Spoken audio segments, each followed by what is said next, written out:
The girl in the ashes. The sky was broken. Black clouds floated where stars once lived. Fire had eaten the ground, and the air was full of dust and death. Buildings stood like bones, empty and silent. The city was no more. Only one figure moved, slowly through the ruins, a girl alone covered in ash. Her name was Colleen. She walked with a limp. Her leg had been cut by shrapnel. Dried green blood covered her ankle. One of her arms was wrapped in a dirty cloth, shaking as she moved forward. Every step was pain. Every breath was heavy. But still, she walked. Her eyes were wide and hollow. She wasn't crying anymore. There were no tears left. Her people had left her behind during the escape. The ships rose into the sky, bright and loud, leaving her on the burning ground. She had called for them, screamed their names, but no one came back. She was only 16. Colleen was not a soldier. She wasn't powerful. She wasn't important. She was just a girl born in the wrong time. A war had torn her planet apart. Once her world was rich with color and beauty. Now it was dust, ruin, and silence. She sat down near a broken wall and looked up at the sky. Her small mouth opened, and she whispered something, a weak sound, like a dying wind. Please. Her voice was caught in the dry air. No one answered. Beside her was a small device half buried in ash, a communication beacon. She didn't know if it worked. She didn't care. She pressed the button again and again, speaking in her own language, then in broken galactic common. Here. Help. Me. She sent the message once more, then curled into herself. Her skin was bruised. Her stomach was empty. She hadn't eaten in 2 days. The only thing she had left was hope, and even that was fading. Deep in space, far from her dying world, a human pilot sat alone in his ship. Commander John Silas was not a hero. Not anymore. He had fought in many wars. He had seen too much. Now he flew supply runs between empty stations, just to keep himself moving. Silence was his only friend, until a strange sound cut through his ship's speakers. A girl's voice. Faint. Cracked. Desperate. John blinked. He checked the signal. It was coming from a place marked Dead Zone, a planet destroyed in the last galactic uprising. No one lived there now. No one should have. He turned up the volume. Please, anyone. Help me. His hands froze. Something about the voice, the fear, the loneliness. It reached deep inside him. He had heard dying screams before. This was different. This wasn't someone asking for rescue. This was someone asking to not be forgotten. John stood up. He looked at the signal. Again, logic told him to ignore it. Going there would be dangerous. Stupid. Reckless. But he was already setting the course. Back on the ruined planet, Colleen lay in the dust, her eyes half closed. She dreamed of rivers, of sunlight, of a warm voice calling her name. But there was only wind until she heard something strange, a sound above her, not thunder, not war. It was a hum, soft, steady, mechanical. Her weak eyes opened. A ship was coming down. Her heart stopped. Was it her people? No. Their ships looked different. This one was old. Human design. Fear gripped her. What if they were hunters? What if they hurt her? But she was too weak to run. The ship landed near the broken towers. Its engines hissed as they powered down. A figure stepped out, tall, strong, wrapped in armor and dust. A helmet covered his face. John Silas walked through the ashes, holding a scanner. He followed the signal. It led him to a shadow curled near, a fallen wall, a girl, thin, wounded, shaking. He knelt beside her, her eyes opened wide. She tried to move, but pain held her down. Her lips trembled. "Don't," she whispered. John took off his helmet. His face was tired. His beard was rough. But his eyes, His eyes were kind. "It's okay," he said softly. "You're safe now." Kayleen stared at him. No one had ever said that to her before. The voice in the dark. The stars above were cold and far. Inside the small human ship, warmth came from the soft hum of machines and the slow, careful breath of a girl who had nearly died. Colleen lay on a thin medical bed. The room around her was strange. Metal walls, blinking lights, and screens she didn't understand. Everything smelled like oil and something burned. Her wounds were cleaned. Bandages covered her arms. But it wasn't the pain that kept her awake. It was the silence. She wasn't used to silence anymore. Silence meant she was alone. Silence meant no one was coming. But now, the silence was different. She turned her head slowly. Across the room, a man sat in the pilot's chair watching. Stars passed by through the glass. He didn't speak. He didn't look at her. He just sat there, calm, quiet, and still. John Silas. He had lifted her from the dirt. He had touched her like she was not a burden, not an enemy, not a thing to be thrown away.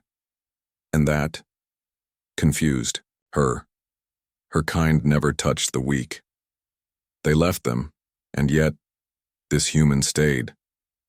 "Where are we?" she asked softly, her voice cracking. John turned, surprised that she was awake. He stood and walked over.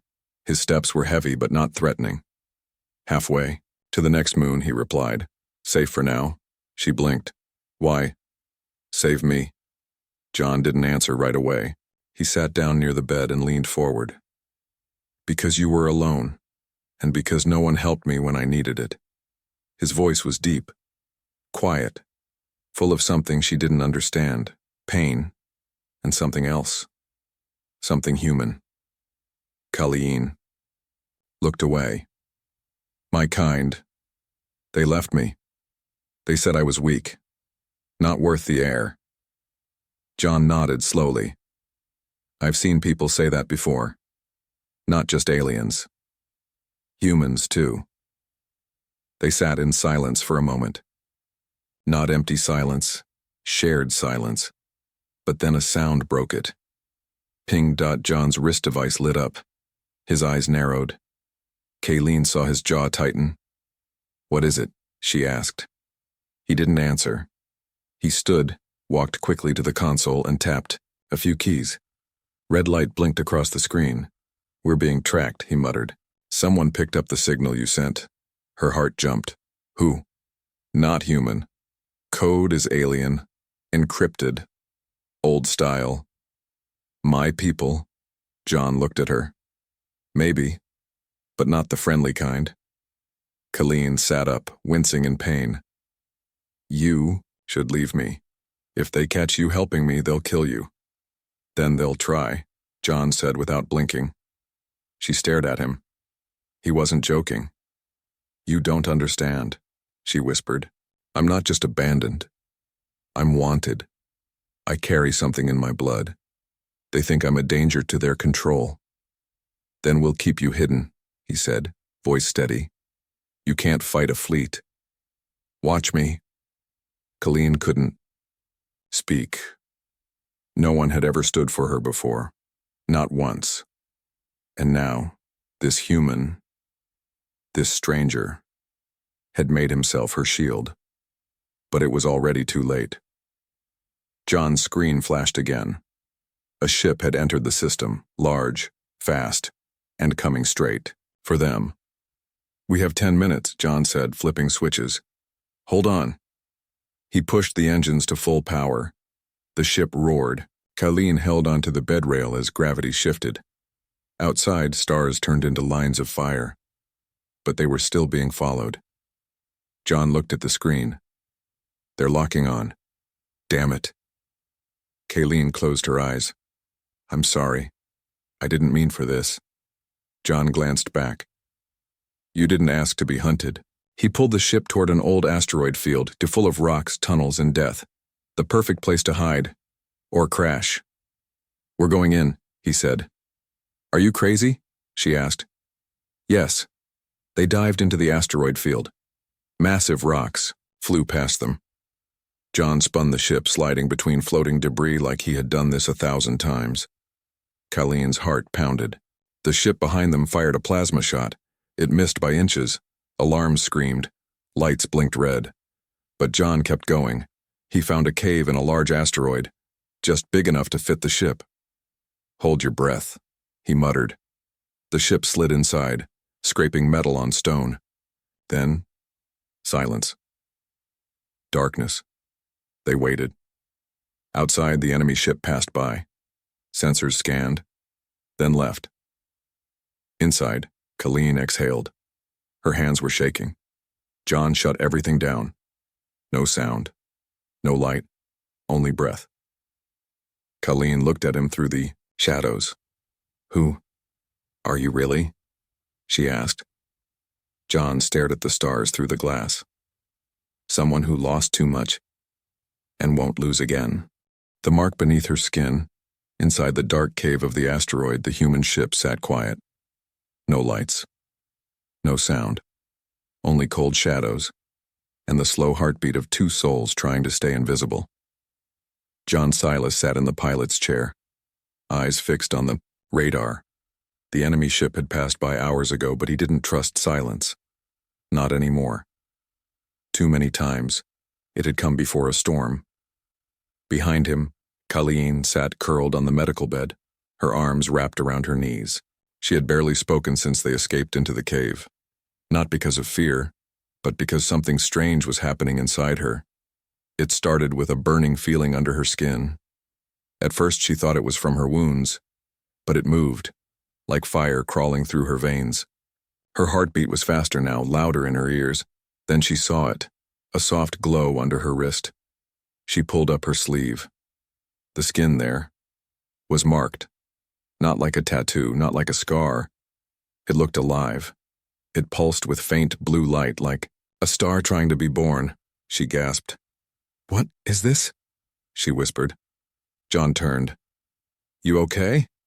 Colleen held up her arm. John's eyes widened. That's not normal, he said. I don't know what it is, it just appeared. John stood and moved closer, careful not to startle her. He scanned the mark with a small device. The screen blinked, then flashed red. Your blood just changed, he muttered. It's rewriting itself. What does that mean? It means you're not just a target. You're something more.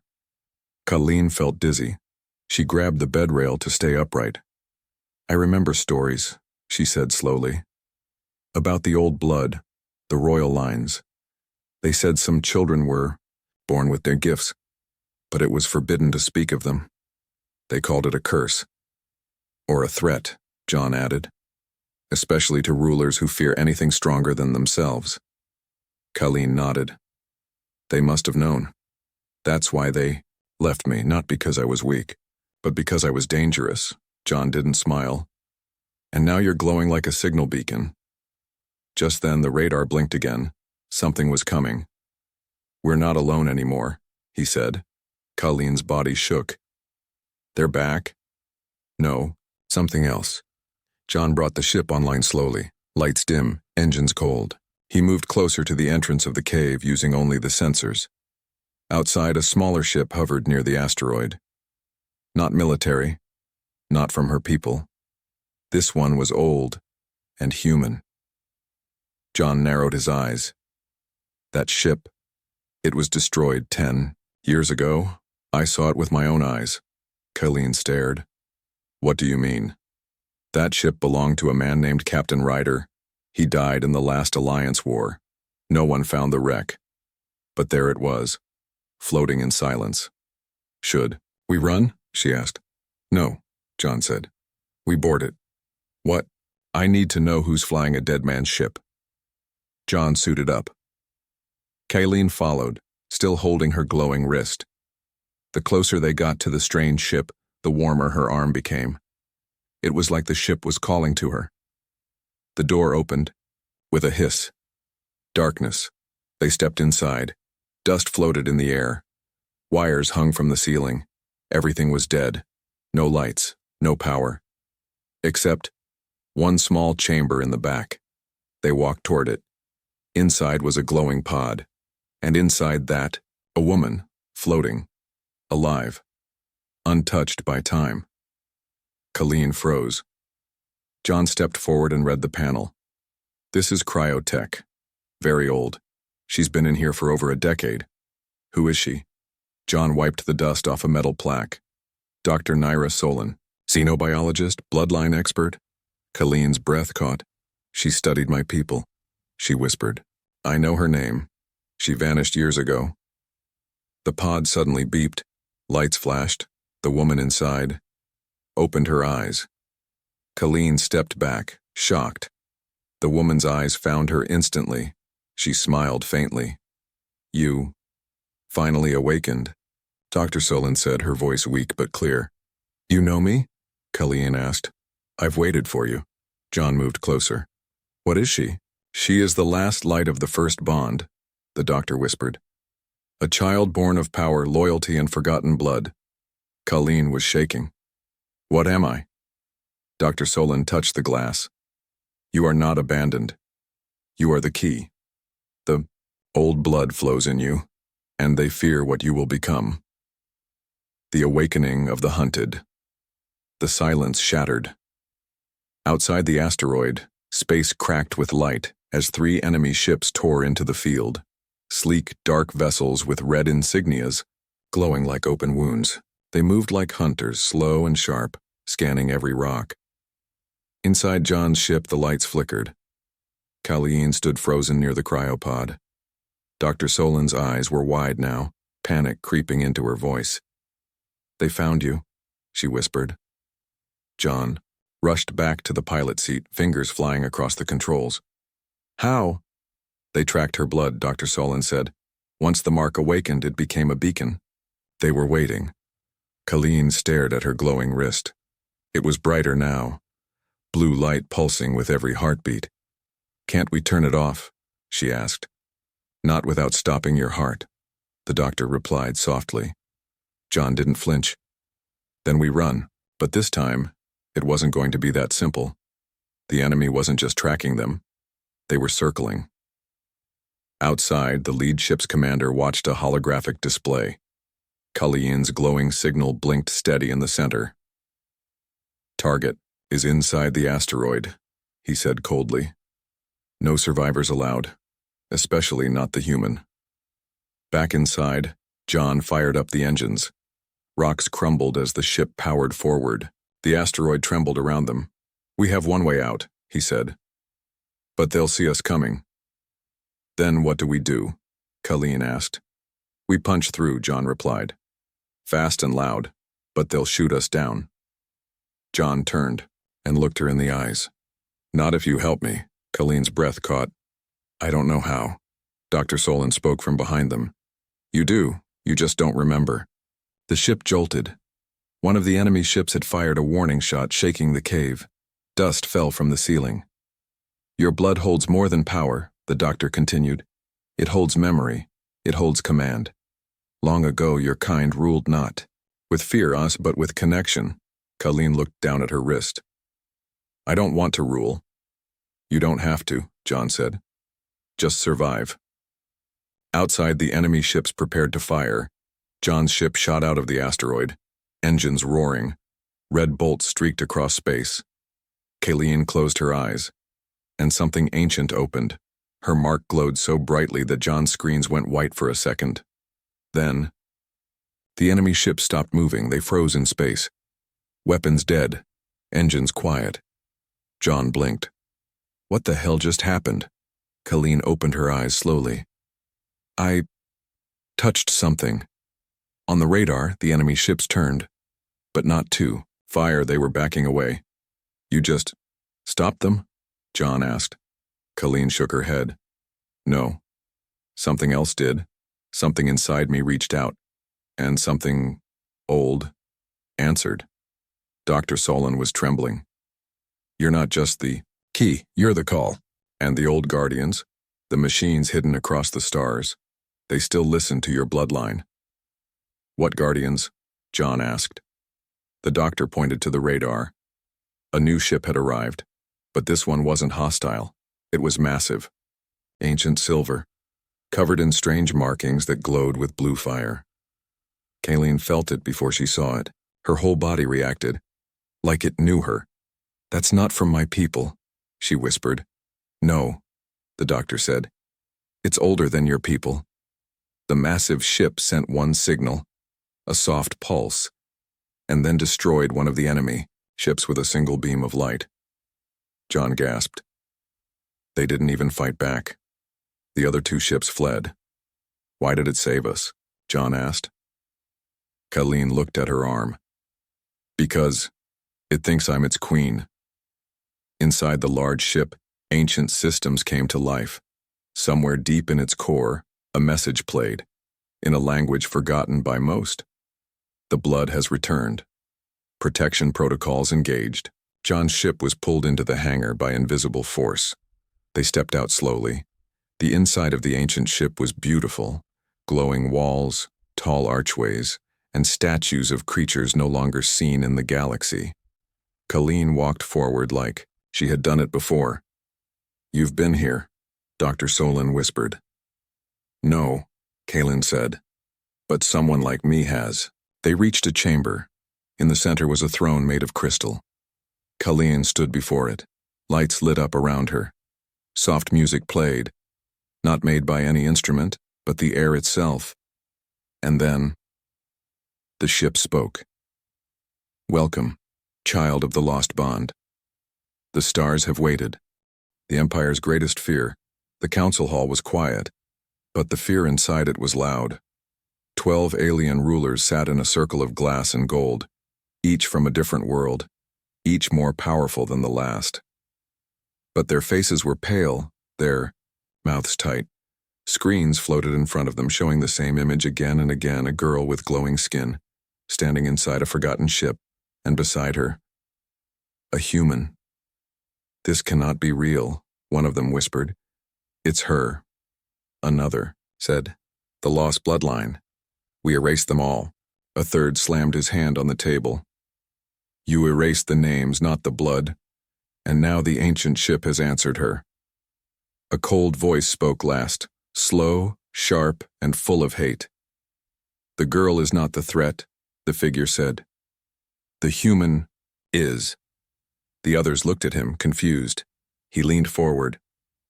"The human has no bloodline, no power. Yet she listens to him. She trusts him.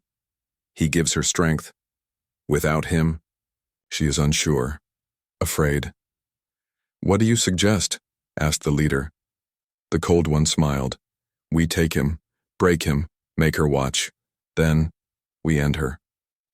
Far away, inside the great silver ship, Kayleen stood in the center of the ancient chamber. Soft lights moved around her like stars dancing.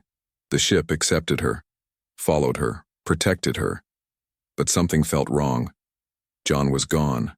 She looked around. "John?" No answer. Her heart began to race. She ran through the halls, glowing stone, and strange machines watching her silently.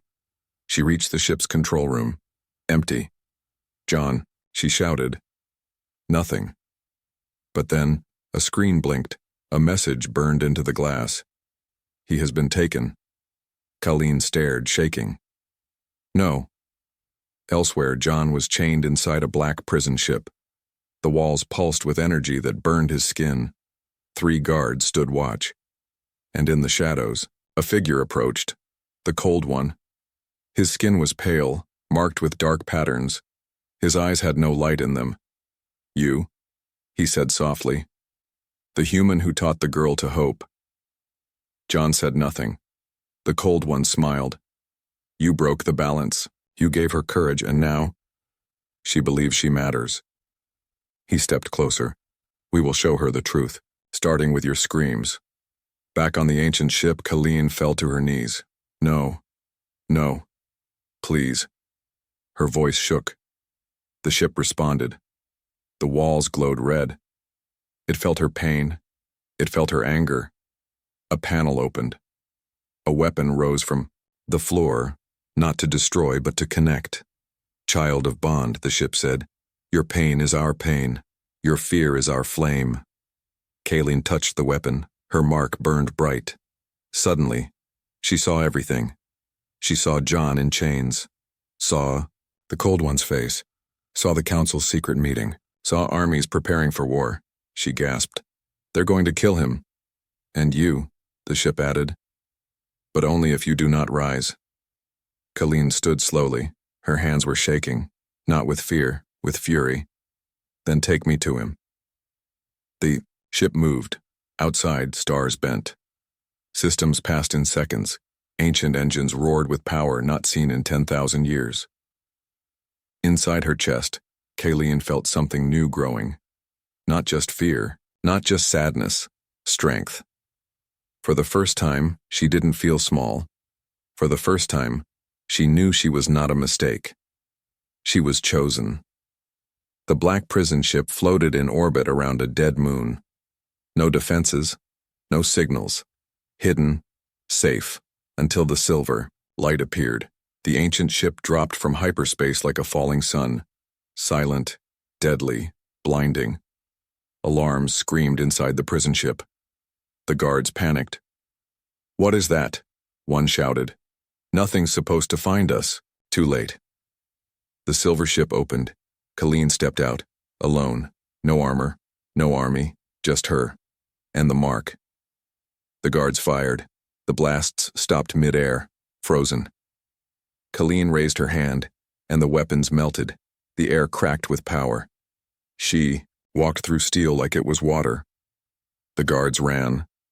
Inside the prison, John raised his head. His body was bruised, blood on his lips. He heard a soft hum, a glow at the door. It opened. Kayleen stood there and glowing like a star. He smiled. You came. She knelt beside him. I told you. I won't let them hurt you. Behind her, the Cold One appeared, surrounded by new soldiers. You're too late, he hissed. Kayleen turned slowly. No, she said, voice calm. You are. And then, everything exploded in light. The Queen without a crown. No one could find the silver ship, not the Galactic Council, not the bounty hunters, not even the machines that once ruled the void. After the prison ship exploded in a burst of light, it was as if John and Kayleen had vanished into myth, destroyed, they thought. Erased. Safe again. But they were wrong. They were only sleeping. Deep inside a nebula, hidden behind layers of living storms, the silver ship floated in silence. Protected. Waiting. Healing. John opened his eyes first. His body ached. His mind was foggy. The pain from the prison still echoed in his bones. But he was alive. And so was she. Kayleen stood at the window watching the stars. Her back was straight, her face calm. She looked different, stronger, older, not by years, but by something deeper, something ancient. How long? John asked, voice dry. She turned to him. Her eyes glowed faintly. 7 days, she said. The ship kept you in stasis to heal. And you? She touched her glowing mark. I wasn't hurt, not in the way you were. But something inside me changed. She stepped closer. I felt everything, John. Every scream, every fear, every thought. Not just mine, yours, theirs, the entire galaxy. He sat up slowly. What does that mean? Kayleen looked away. It means I'm not just connected to the ship. I'm connected to the past, to something that once ruled, and not by war, but by will. John frowned. Like a queen? No, she said. Not yet. Meanwhile, across the stars, panic was growing. The Council had lost their spies, their ships, their secret prisons, and worst of all, they had lost the truth. She lives, one council member whispered. She commands the ship of the ancients, said another. And she is bonded to the human, said a third. They are becoming legend. The Cold One stood in silence. Then he said something that made the room go still. Then we make her a monster. Back in the nebula, Colleen sat with John in the heart of the ship. A new room had opened, full of glowing walls and floating memories. The ship had begun to share its secrets. They saw images of ancient worlds, star beasts, lost cities, voices in forgotten languages. Kayleen's eyes never blinked. She absorbed everything. John watched her change day by day. She laughed less, slept less. But when she smiled, it was real, not forced. He could see her becoming something more, and it scared him, because it meant she was leaving the broken girl behind. "You don't have to carry all this," he told her one night. She looked at him gently. "But who else will?" He had no answer. One day the ship brought them a message. It came in the form of light, a memory from another queen. Long dead, a voice spoke from the wall. "The crown is not worn, it is earned, not in war, not in fear, but in the choice to protect what others would destroy." Colleen touched the light, and the ship gave her a gift, a blade, not made of metal, but of memory. It hummed with her heartbeat. She didn't smile. She simply said, "I'm ready." They left the nebula, that night, silent, hidden, not to attack him but to rescue. John stared at the map. "You sure about this?" he asked. Colleen nodded. "They're building something on the Forgotten Moons. A weapon, powered by stolen blood. My people. My kind. What do you want to do?" Her voice was cold. "Set them free." On the moons, the Empire had begun, testing their machines. Cages of light, energy that burned souls. Children locked behind force fields too weak to fight back, until a light cut through the sky. The silver ship. The queen without a crown had come. Guards ran. Alarms screamed. Colleen landed alone. The soldiers fired, but the blasts never touched her. She walked through fire like it was air. Her blade appeared in her hand, humming like a song only she could hear. "Run," she warned. They didn't, and they paid for it. John moved through the base, freeing the prisoners, destroying controls. "You're safe now," he told them. "Go. She's watching."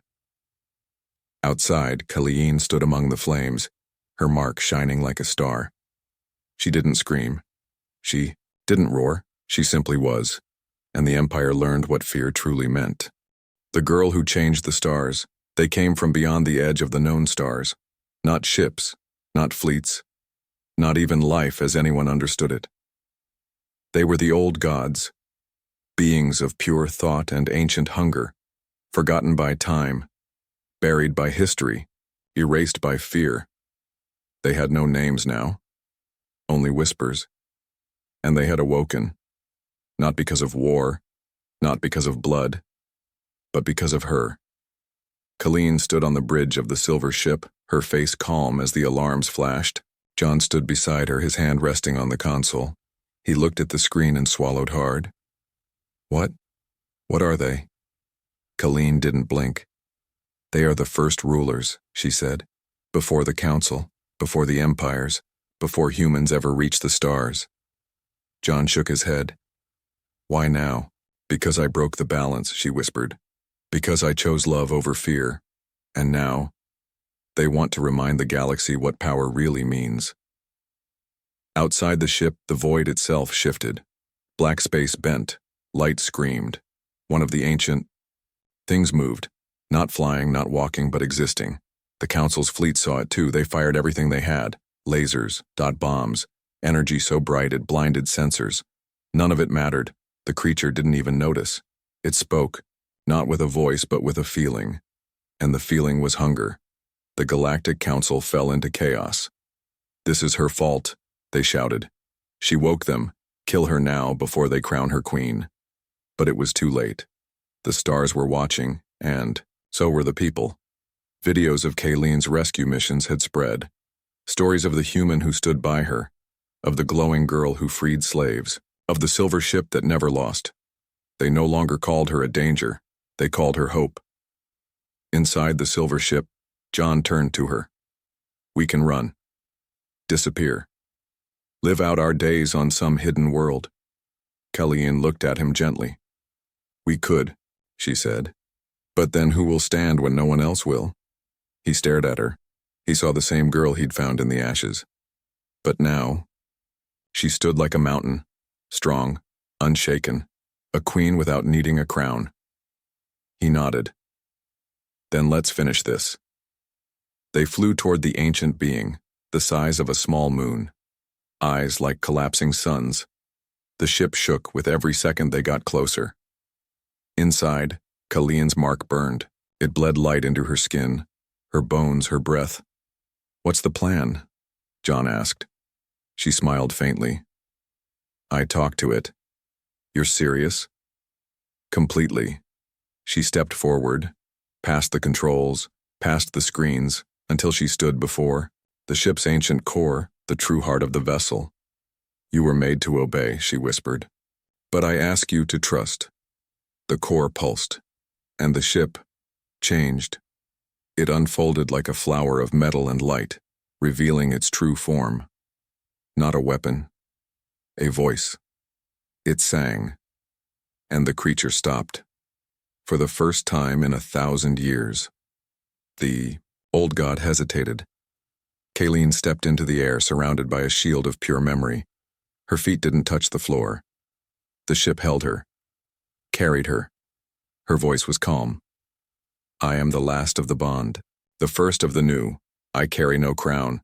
I sit on no throne. But I speak for those who cannot. Leave this place.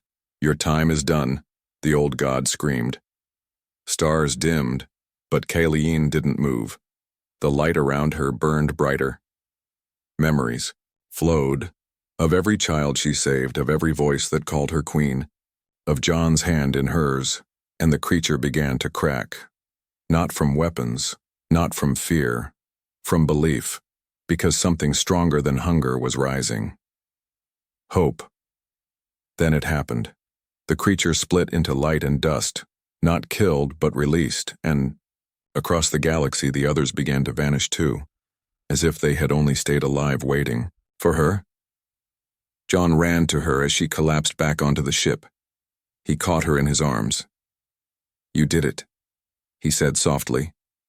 She looked up at him, her voice a whisper. No, we did. Epilogue. Months passed. The council fell. The people rose. No one forced Colleen to take power, but everywhere she walked, walls broke and hearts healed. John stayed by her side, not as a protector, not as a hero, but as the man who never left when the galaxy turned away. Together, they built something new, not an empire, a promise.